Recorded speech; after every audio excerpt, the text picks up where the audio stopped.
Vamos falar hoje de uma arte que tem motivado, entusiasmado muito, não apenas a rapaziada, mas inclusive as meninas também, que progressivamente têm aderido a isso, a uma outra forma mais saudável de culto do corpo, que é a arte marcial. E vamos falar de uma arte marcial especialíssima, denominada Jeet Kune Do. Vamos falar com a expressão máxima dessa arte marcial, tanto aqui no Espírito Santo como no Brasil, porque é um dos poucos instrutores e mestres dessa arte. Ele é o professor Adriano Dutra, com quem nós vamos conversar agora. Adriano, conversamos uma porrada de tempo atrás. É verdade. Foi sobre Jeet Kune Do mesmo. E na época a referência que a gente tinha continua sendo que, na verdade, é a arte formulada por Bruce Lee, né? Ela foi sintetizada para um combate mais rápido. Ela não tem o cunho desportivo. Ela Por não isso tem... não compete, não vai Não. com um UFC desse da vida. Não, pode até ter a ideia e a formalização de um novo mecanismo para levar o Jeet Kune Do para o UFC e tal.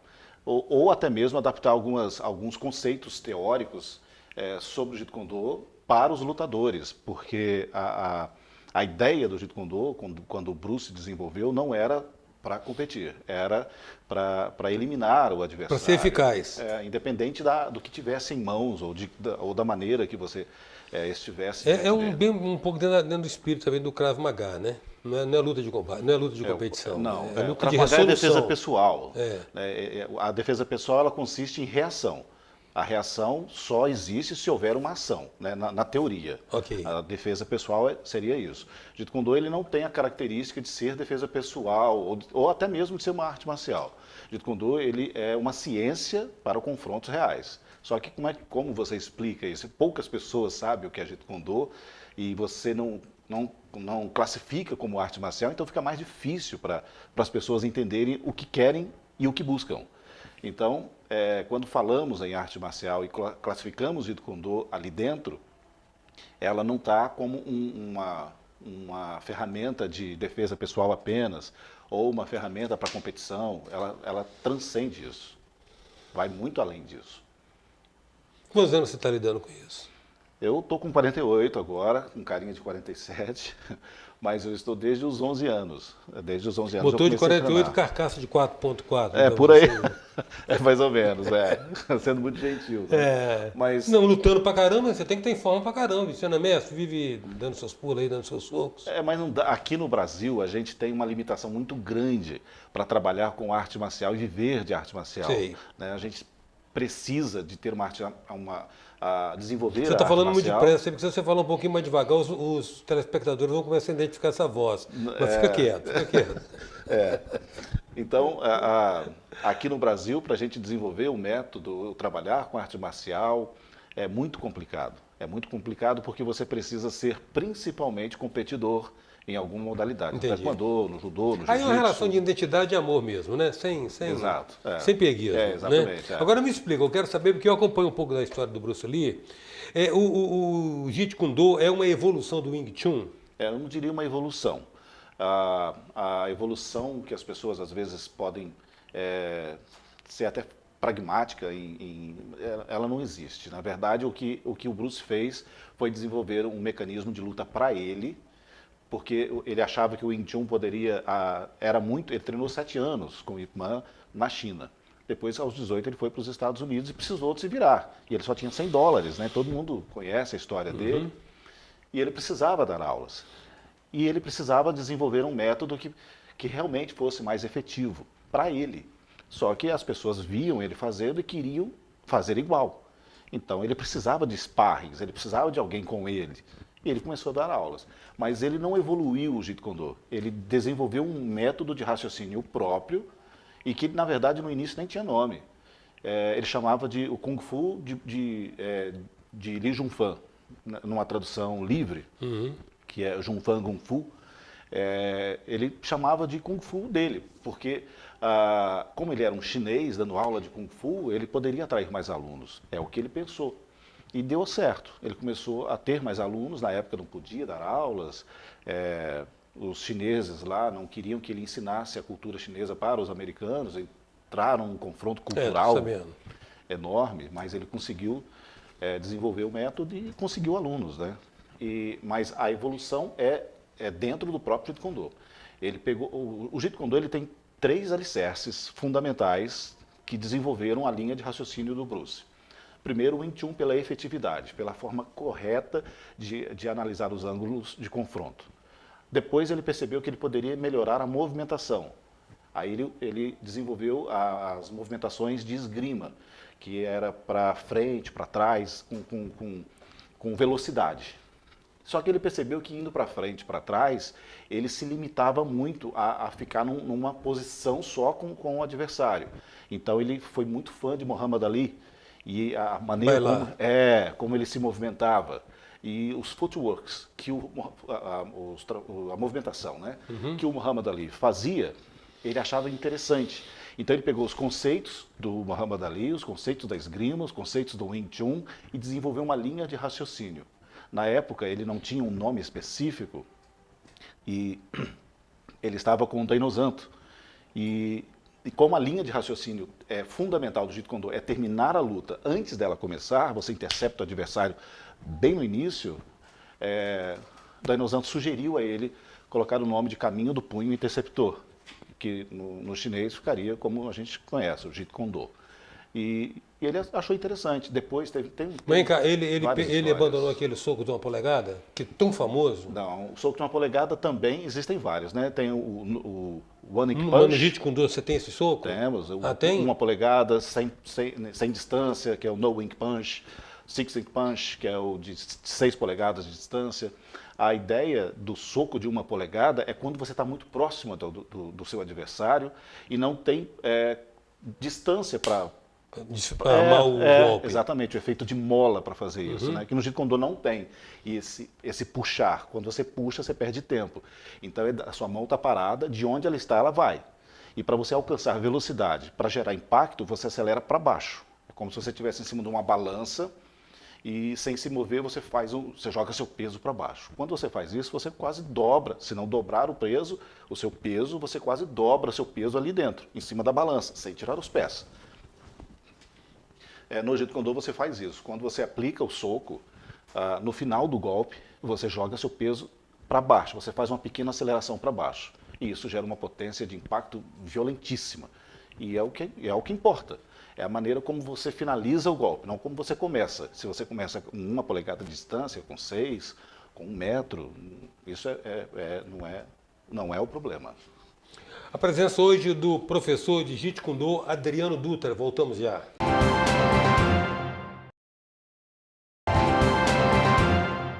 Voltamos com a presença do professor mestre de Jeet Kune Do, Adriano Dutra. Adriano, existe uma certificação, existe uma instância internacional que dá a certificação? Por exemplo, tem poucos caras no nível seu no Brasil, por exemplo. Existe alguma instância certificatória disso? Como é que é?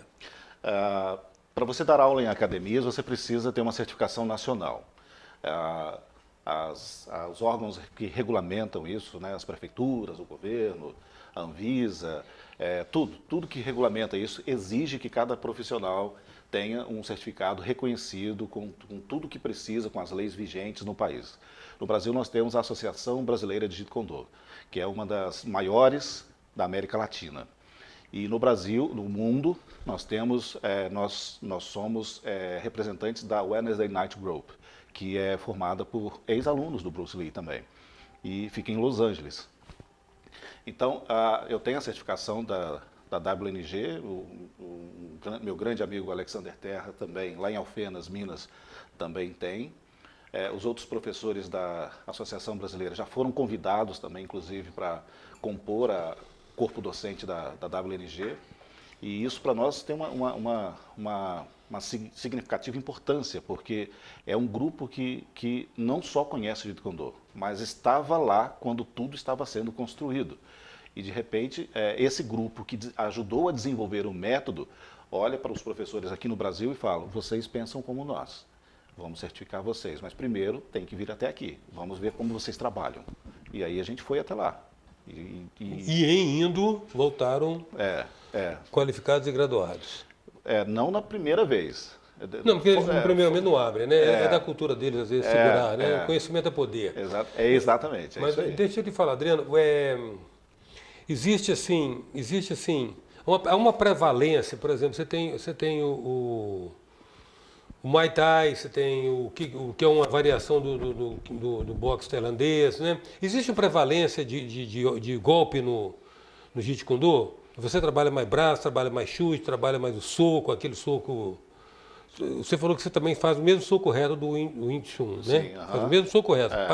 Parte do fato de que o adversário é mais vulnerável na linha central do corpo, não é isso? É porque é a parte mais rápida de disparo do golpe. Então você tem, além da vulnerabilidade, você tem também o mecanismo de força final, que é a linha central. O Bruce ele se desprendeu, desapegou da ideia da linha central e também aderiu a qualquer ângulo. Ele falava que você tem que lutar em qualquer ângulo, não só nessa linha central. Então você tem que bater de lado, tem que usar os golpes do boxe, por exemplo. Mas sobre os golpes que nós trabalhamos, é muito relativo. Mas preferimos lutar em pé. Temos o grappling, a parte do chão, desenvolvemos tecnicamente o que precisa ser no chão, mas não para lutar no chão, é para não ficar no chão. Então desenvolvemos. Chutes altos, desenvolvemos também, mas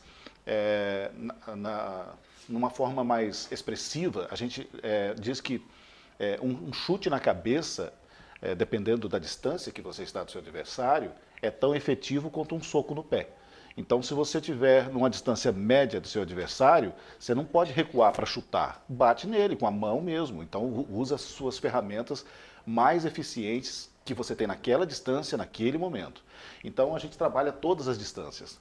Curta, média e longa. Longa para chutes, curta para socos, média para socos e curta para grappling, né? O aprendizado do Jeet Kune Do pressupõe também um conhecimento de anatomia por parte do... Fundamental. Fundamental ter conhecimento de anatomia, sim. Mesmo que não decore os nomes. Sim, mesmo, mas saber onde dói.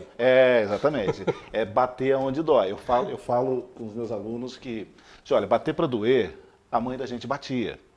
Agora a gente tem que bater para machucar. Então, se o seu agressor, ele te deseja o mal, bate nele. O Jeet Kune Do, ele só é estabelecido quando a diplomacia acaba. Enquanto houver diplomacia, não toque nele, se afaste, chega para trás, vai embora. Porque correr também é uma defesa pessoal. Sem dúvida. Então você pode evitar, pode ir para casa e deixa ele para lá. Você não precisa machucar. Mas se não houver não há mais diplomacia, então... Ser o mais efetivo possível. Finalizando, Adriano, veja bem, desde o Rock Lutador, o primeiro, depois teve 300, aprendeu-se ali que aguentar porrada é um dos primeiros atributos do grande lutador. No Jeet Kune Do tem isso também? Temos a ideia de que existem pessoas que suportam mais impacto de forma natural.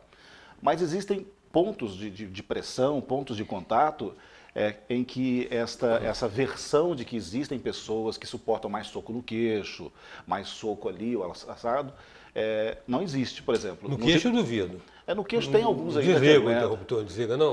Algumas pessoas, ainda tem alguns mais resistentes. Mas olhos, por exemplo, é um dos mecanismos de ataque do Jeet Kune Do, que é bater nos olhos, nariz. Eu duvido que alguém com impacto no olho consiga ficar te olhando e achando que você é o cara que está incomodando. Mas o impacto no olho é com soco ou com dedo? Com dedo. Tem que ser com dedo. Empurra a esclera, né, o globo ocular e tal. Esta é a ideia. Interromper o ataque. Está aceitando o discípulo ainda?